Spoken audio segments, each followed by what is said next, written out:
Rồi, xin chào tất cả các bạn đến với buổi livestream trực tiếp một trận CC do mình thi đấu.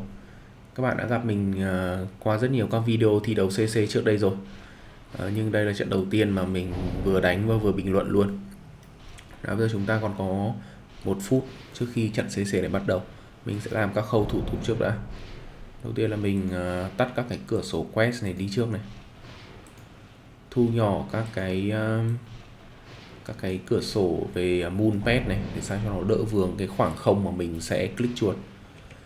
Phần chat thu nhỏ xuống nhất có thể này, mình không muốn nó ảnh hưởng đến cái độ quan sát diện rộng của mình. Sau đó tranh thủ thời gian này kiểm tra xung quanh một chút. Mình có một bạn F đứng ở đây. F thì thường không phải là đối thủ quá nguy hiểm. Chúng ta có một nhân vật có vẻ như là Summoner. Lý do tại sao mà mình biết là bởi vì mình nghe cái tiếng mà nhân vật này. Đấy, bạn nghe tiếng skin của nó không? Đấy. Bây giờ nhân vật có vẻ như đối thủ nguy hiểm nhất mình sẽ là Summoner ở đây. Cái dòng class này đam rất to. Để xem nhỉ, giữ khoảng cách thôi. Trận đấu đã bắt đầu rồi. Rồi đây là nhân vật thả chó các bạn. Nhưng nó có thể target mình. Rồi các bạn thấy không? Nhân vật Summoner vừa tự đánh và rơi xuống đây rồi. Một nước đi rất sai lầm đấy nhỉ. Bây giờ còn một nhân vật F nữa. Quái bu rất đông ở vị trí đấy, chứng tỏ là nhân vật này đang AFK các bạn.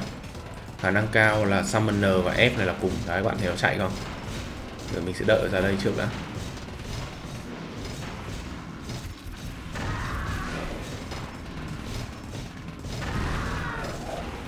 Rồi, xong rồi. Nào, vậy thì bây giờ chúng ta đã giải quyết xong 2 đối thủ. Tức là mình là người duy nhất còn lại còn sống sót ở đây. Bây giờ nhiệm vụ của mình là sẽ phải đánh hết số quái này và giành chiến thắng. Và tất nhiên rồi, tranh thủ cơ hội làm giàu. Vậy thì bây giờ có một số lưu ý sau đối với các bạn mà gọi là chưa đi CC bao giờ.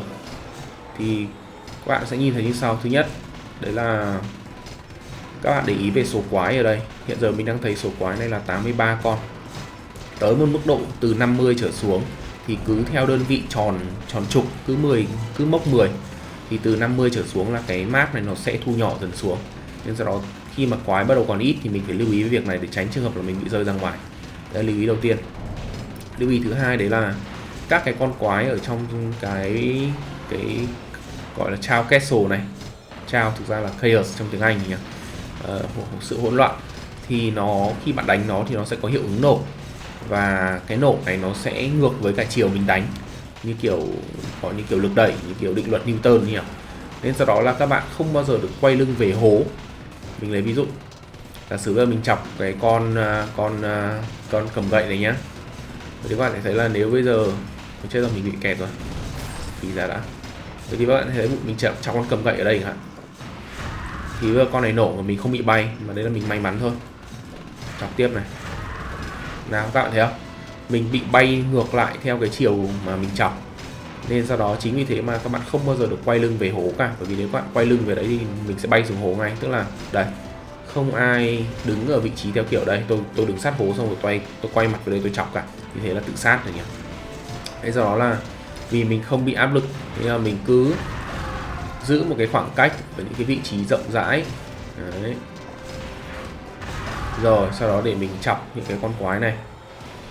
Các bạn sẽ thấy là mặc dù chỉ còn có một mình trong này, nhưng mà mình vẫn định kỳ dừng lại để mình gồng máu và mình ấn bình sâu.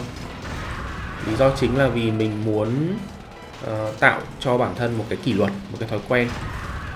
Đấy là các bạn biết đấy, kiểu khi mà những cái tình huống mà gay cấn hơn, thi đấu những cái trận đấu mà căng thẳng hơn, thì những cái kỹ năng như là ấn máu đều tay này, đấy, ấn các cái bình búp đều tay, rồi gồng máu đều tay, thì là những cái thứ mà nó phải đi vào gọi là bản năng. Đấy, nên do đó muốn làm được việc đấy thì từ bây giờ các bạn sẽ phải ấn nó đều đặn từ bây giờ.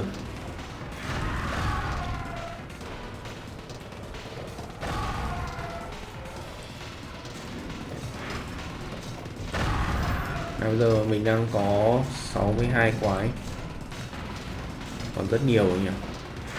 Bạn thấy là nổ văng rất xa luôn. Thực ra là nếu mà không làm khéo thì rơi cầu ngay lập tức. Những cái người mà ví dụ như các bạn sẽ thấy là như cái nhân vật Summoner lúc nãy chẳng hạn, hoặc là cái bạn AE kia, thì các bạn sẽ thấy là đánh tương đối thiếu kinh nghiệm.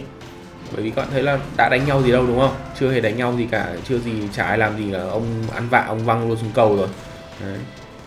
Thành ra là mình cũng hy vọng là qua các cái bài hướng dẫn này của mình thì những cái bạn mà chưa có kinh nghiệm, chưa CC thì các bạn cũng có thể nâng cao cái trình độ hơn. Bởi vì mình nói thật là nhiều khi đánh mà mình không có đối thủ xứng tầm thì nó cũng buồn lắm. Vào đây đánh xong rồi gặp kiểu anh em cũng không biết chơi, thắng nó dễ quá thì nó cũng không hay. Đấy. Có những trận mà những ai hay xem cái series đánh CC của mình thì các bạn sẽ thấy là có những trận rất kinh điển, nhưng mà đa phần những cái trận kinh điển đấy đều là đánh với cả một số anh em mình quen.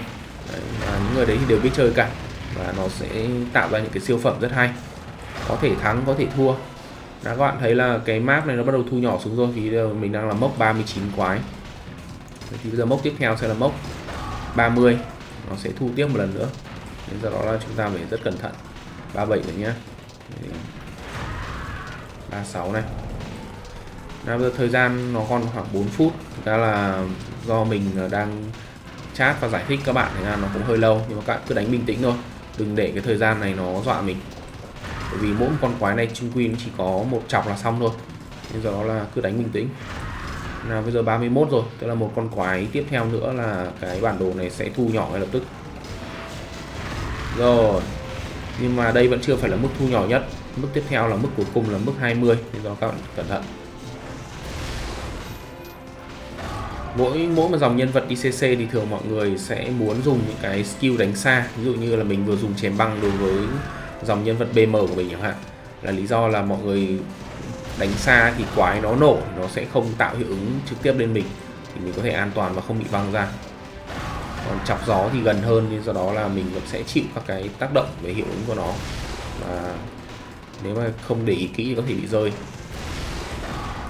21 rồi, tức là một con nữa thôi, thì phải rất cẩn thận ở vị trí này. Tất nhiên là mình đang đánh một mình, thành ra là nó không có yếu tố bên ngoài nhiều. Đấy, như vậy nổ còn ngay gần mình, may mình không bay nhé.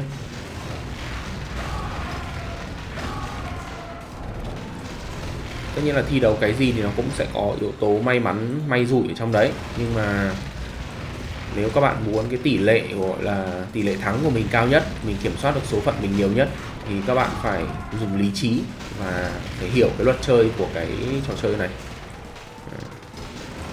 Rồi mình sẽ đứng sang phía bên kia của hố để chém băng, để cố gắng kết thúc cái đống này ở đây.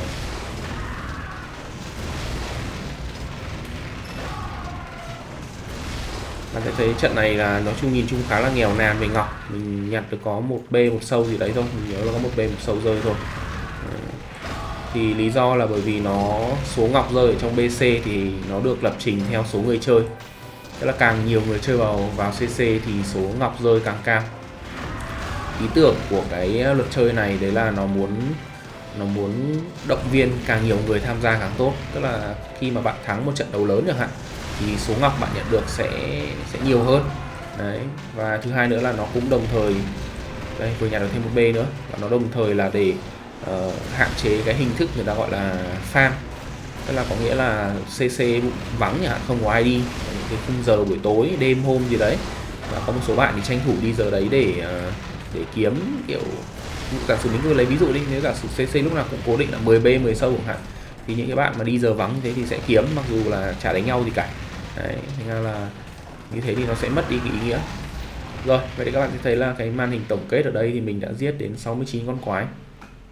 Một player chính là cái bạn chơi nhân vật F lúc nãy bị mình xiên chết, và còn bạn Summoner đối thủ ở góc 12 giờ đầu tiên thì là bao đồng chí đấy tự rời nhỉ, do người ta không ghi vào cái số bạn mình giết ở đây.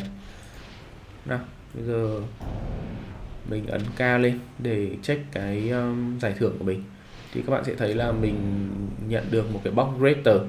cái gọi là box lớn nhất. Thì cái box lớn nhất này là dành cho những người mà giết được từ 50 quái trở lên. Thường thì mình rất ít khi nhận được cái box greater này, bởi vì khi mà có đối thủ, nhất là các cái dòng phép nó KS với mình thì rất khó để có thể mình giết được trên 50 quái. Đấy, và cái giải thưởng mà mình ăn được một cách random ở đây thì là một viên life.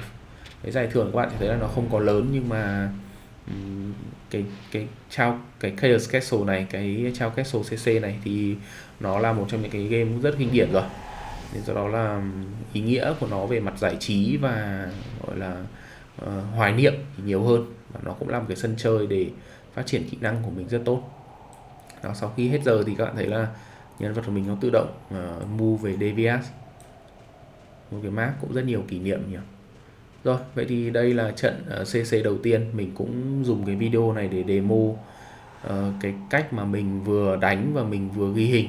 Tất nhiên là nó sẽ làm mình phân tâm hơn một chút. Hy vọng là mình có thể vẫn xử lý tốt được các tình huống ở đây. Và mình cũng rất muốn lắng nghe xem là các bạn muốn học hỏi gì thêm từ những cái kiến thức và những cái trận đánh mang tính thực tế này, ngoài cái series podcast mà mình đang làm để nói về những cái thứ căn bản. Xin cảm ơn các bạn đã theo dõi cái video CC đầu tiên của mình, và hẹn gặp lại các bạn trong các video tiếp theo.